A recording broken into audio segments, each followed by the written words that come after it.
Dans cette capsule, nous allons calculer le coefficient de corrélation ainsi que les paramètres de l'équation de la droite de régression en se basant sur l'exemple 9.2 à la page 388 de votre manuel. La première chose à faire consiste à rentrer l'ensemble de tous les couples de points dans la calculatrice. Pour cela, je me place en mode statistique en appuyant sur les touches mode 1, 1, mode 1, 1.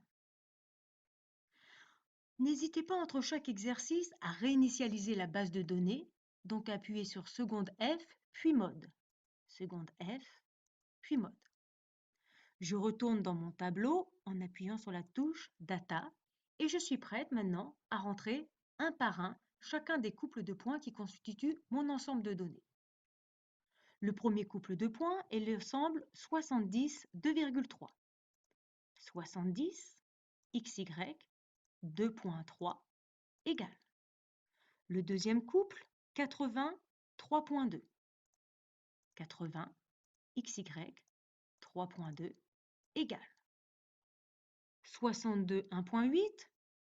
62, XY, 1.8 égale.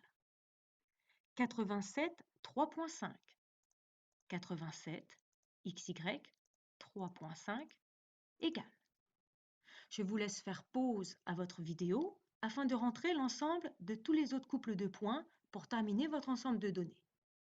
Une fois que vous avez rentré tous les chiffres dans la calculatrice, on sort de l'ensemble de données en appuyant sur la touche ONC. Pour avoir maintenant accès à toutes nos informations, le coefficient de corrélation ainsi que les deux paramètres A et B de l'équation de la droite de régression, on vient chercher les informations à l'aide de la touche statistique ici en vert, donc alpha 8.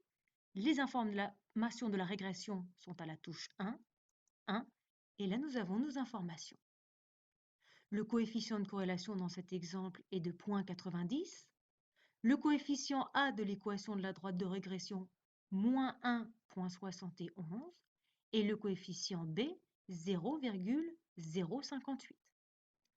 Nous pouvons vérifier ces résultats dans votre manuel à la page 397 où on nous redonne le résultat de l'équation de la droite de régression. À la page 397, l'équation de la droite de régression est la suivante.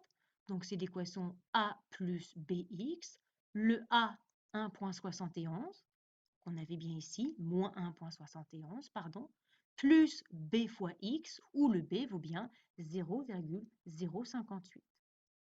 Donc à l'aide de ces deux paramètres A et B, on retrouve exactement l'équation de la droite de régression qui est donnée ici.